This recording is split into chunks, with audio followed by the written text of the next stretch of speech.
हमारे जो मंदिर हैं उनका क्या यूज़ है, क्या इस्तेमाल है, क्या पूजा पाठ करना ये सब बेकार चीज़ है, हवन आदि करना।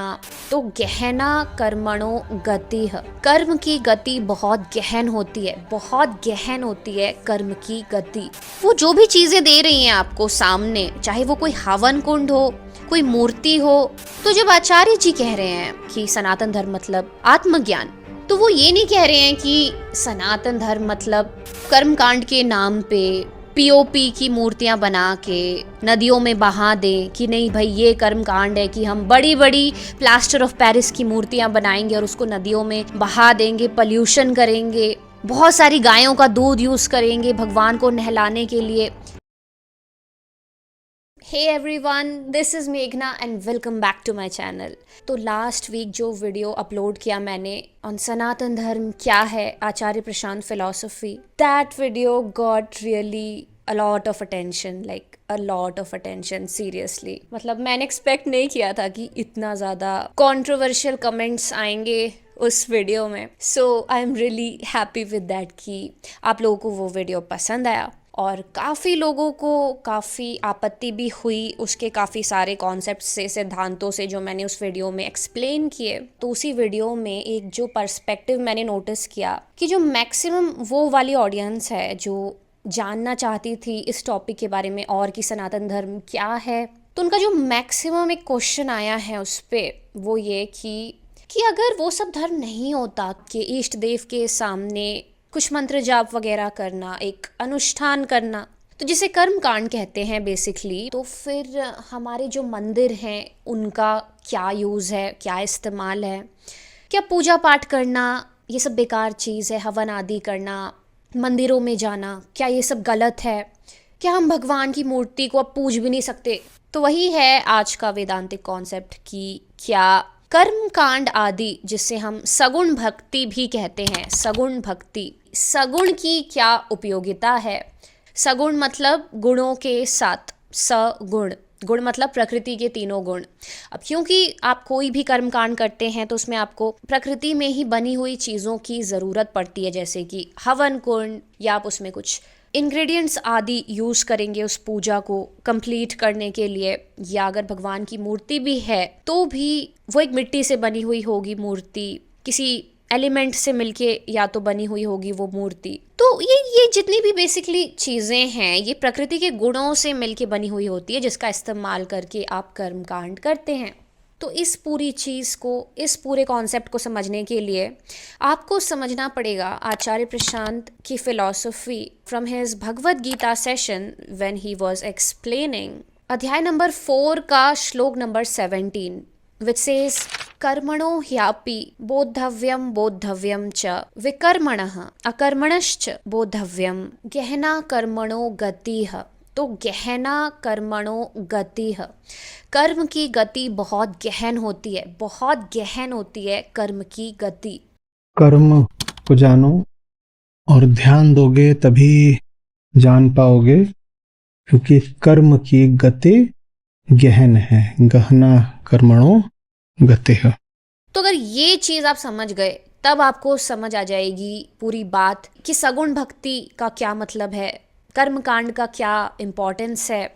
ये फिलॉसफी कहीं ना कहीं स्टार्ट हो रही है उस मूल प्रश्न से जो हम सबको आता है कहीं ना कहीं कि ठीक है हम जिंदा हैं, अच्छे हैं, बुरे हैं, जैसा भी है, जैसे भी चल रहा है, व्हाटएवर, लेकिन अब हम करें क्या, आगे क्या करें।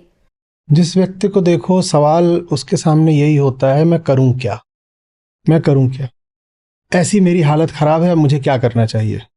सबके सामने प्रश्न यही आता है ना। इस प्रश्न का उत्तर तब तक नहीं मिलेगा जब तक कर्म के पीछे के कर्ता को हम नहीं पकड़ लेते।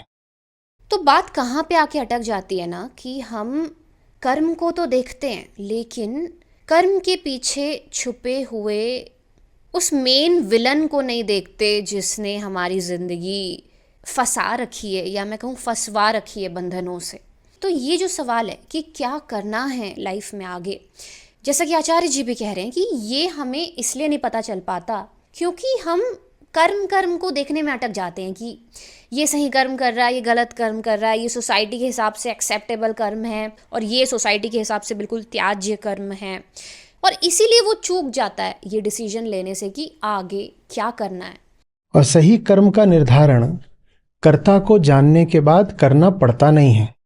मनुष्य की मूल समस्या कर्म की नहीं, ज्ञान की है।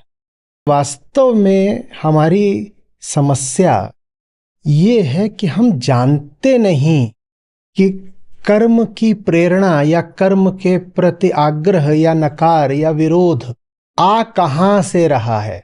अब एक मशीन है, ठीक है, अब आप चाहते हैं कि आप उस मशीन का यूज़ करके कुछ तो भी हासिल कर ले दुनिया में, ठीक है, सबसे बढ़िया से बढ़िया चीज़ बनाएं, प्रोडक्ट बनाएं उस मशीन का इस्तेमाल करके, या सर्विस बनाएं उस मशीन का इस्तेमाल करके। फुल पोटेंशियल में आप चाहते हैं आप उस मशीन को ऑपरेट करें ताकि दुनिया में आप जिस भी टाइप के फल चाहते हैं वो पालें। तो अब आपने क्या किया, प्रयोग करना स्टार्ट किया, ठीक है। अब आप एक प्रयोग कर रहे हैं, दूसरा कर रहे हैं, कभी आप उस मशीन को दिन में चला रहे हैं, कभी रात में चला रहे हैं, कभी शाम में चला रहे हैं, कभी स्पीड बढ़ा दे रहे हैं, कभी स्पीड कम कर दे रहे हैं। पूरे दिन चल चल के वो मशीन जो है गर्म हो गई है तो बिल्कुल बीच में स्विच ऑफ ही कर दे रहे हैं 4-5 दिन के लिए। लेकिन ये आपको पता ही नहीं है कि वो जो पूरी मशीन है वो किस लिए बनी है, कौन से जो उसके पार्ट्स हैं वो सबसे इम्पॉर्टेंट पार्ट्स हैं जिनका इस्तेमाल आप करके कम टाइम में सबसे ज़्यादा आउटपुट निकाल सकते हैं, या कौन सा वो पर्टिकुलर तरीका है जिस तरीके से आप उस मशीन को ऑपरेट करें तो वो मशीन एक पर्टिकुलर तरीके से काम करना स्टार्ट कर सकती है। तो बेसिकली वो जो कॉन्फ़िगरेशन है उस पूरे मशीन का वही आपको पता नहीं है। तो ऐसी स्टेट में क्या आप उस मशीन का इस्तेमाल करके कोई आउटपुट गेन कर पाएंगे, भले ही आप कितनी भी मेहनत कर ले? नहीं, राइट। तो वही बात होती है कि क्या कर्म करें या क्या ना करें, वो बात की है। पहला जो बेसिक क्वेश्चन होता है जिस वजह से हम डिसाइड ही नहीं कर पाते कि किस तरीके का काम करें, वो ये कि मशीन का कॉन्फ़िगरेशन कैसा है। जो मशीन है, आप है, आपका अहंकार है, जो उस काम को एग्जीक्यूट करने वाला है वो कैसा है। तो ये जो ज्ञान की कमी होती है अहंकार को खुद को लेके, सेल्फ इंक्वायरी की कमी से जो कि उद्भूत होती है जब इंसान आत्म अवलोकन नहीं करता, तो ये मूल अज्ञान, ज्ञान की कमी, यही वो कारण बन जाती है कि जिस वजह से आप आगे जाके कोई भी काम नहीं कर पाते हैं। जो कुछ भी हमें अनुभव हो रहा है, जो भी कर्म हमसे होने को आतुर है, छटपटा रहा है, उसका स्रोत क्या है हमारे भीतर, हमें ये नहीं पता होता। समस्या ज्ञान की है। उसको जानना ही धर्म है और उस धर्म की पूर्ति के बाद कर्म के निर्धारण की कोई आवश्यकता बचती नहीं है।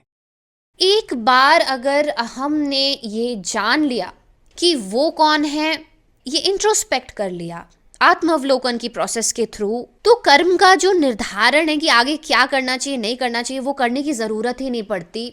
ये क्लैरिटी ही काफ़ी होती है कि अपने आप जो नेक्स्ट टास्क है वो सामने उद्भूत हो जाता है, एक तरीके से प्रकट हो जाता है। यूनिवर्स जो है, आप कह सकते हो, उस जवाब को अपने आप खोल देता है आपके लिए, आपके सब्जेक्टिव वर्ल्ड के हिसाब से कि क्या करना चाहिए आपको एज अ रिजल्ट ऑफ आत्मावलोकन।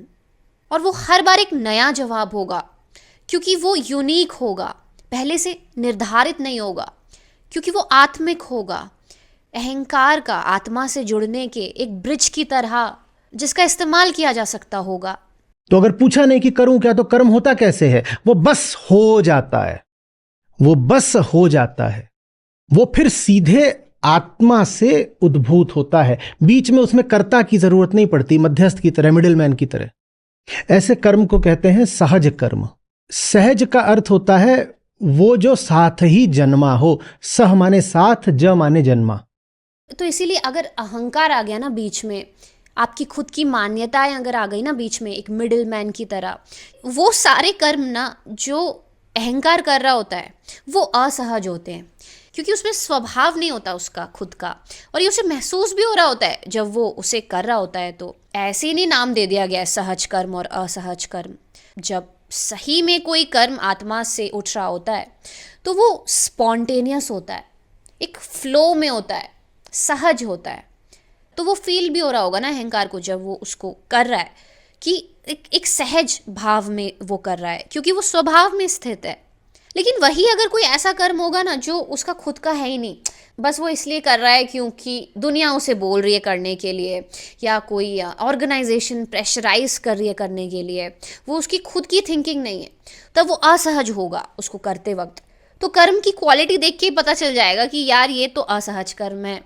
तो ये कोई सोचने विचारने की चीज़ नहीं है कि जिसे आप बैठ के सोचें, प्लान करें, इंग्रेडिएंट्स प्लान करें कि ये मैं कर दूंगा, इस तरीके से पूजा पाठ कर दूंगा, प्रथाएं परंपराएं फॉलो कर लूंगा, या ये मेथड्स फॉलो कर दूंगा, तभी मैं आगे बढ़ सकता हूँ, या तभी मेरी मनोकामना पूरी होगी मेरे इष्ट देव के सामने।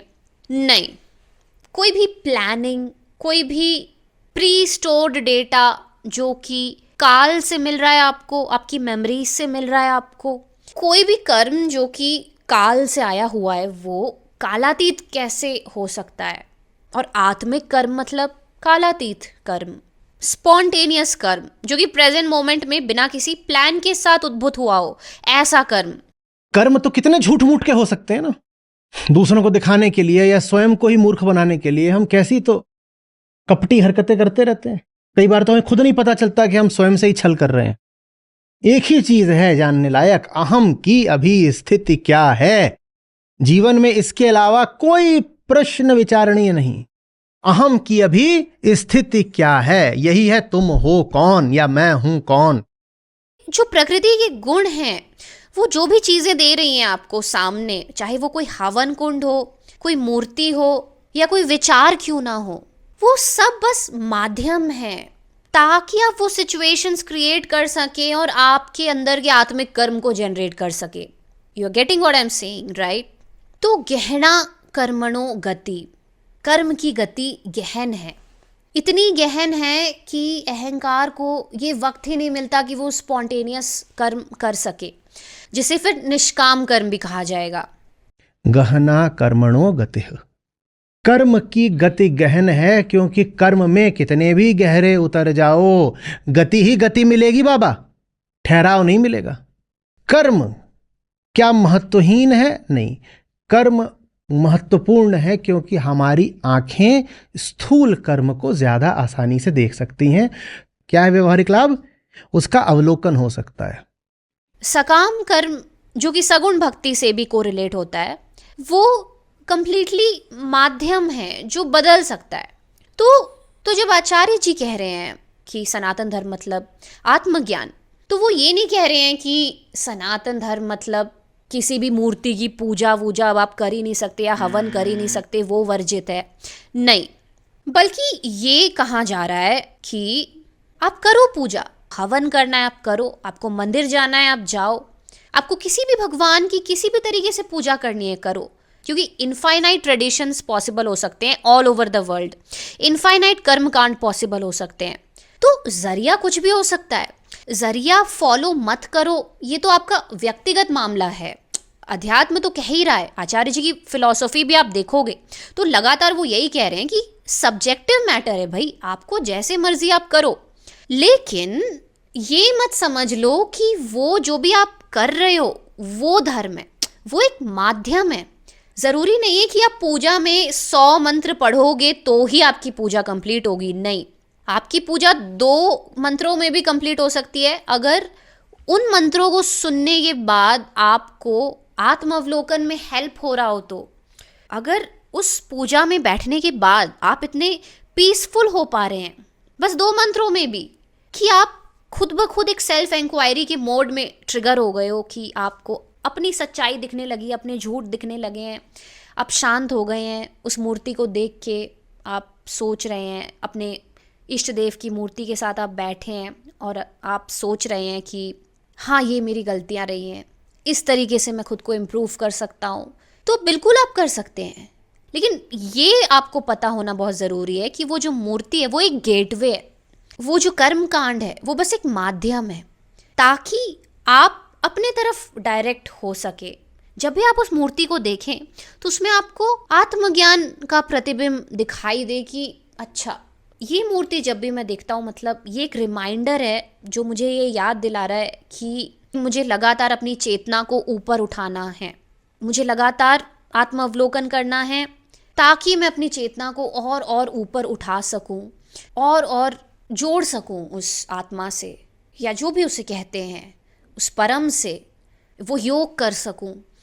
हाँ, लेकिन अगर आप कर्म कांड के नाम पे पीओपी की मूर्तियां बना के नदियों में बहा दें कि नहीं भाई ये कर्म कांड है कि हम बड़ी बड़ी प्लास्टर ऑफ पेरिस की मूर्तियां बनाएंगे और उसको नदियों में बहा देंगे, पॉल्यूशन करेंगे, बहुत सारी गायों का दूध यूज़ करेंगे भगवान को नहलाने के लिए, ये जानने के बाद भी कि गायों को कितना टॉर्चर होता है जब उनसे दूध जो है कंटिन्यूसली निकाला जाता है, और ये सब अगर आप कर्म कांड के नाम पे करेंगे, तो ये सब कर्म कांड तो फिर देखिए, इसका अगर आप समर्थन कर रहे हैं तो आपको भी पता है आप क्या कर रहे हैं, और जो देख रहे हैं आपको उनको भी पता है कि आप क्या कर रहे हैं।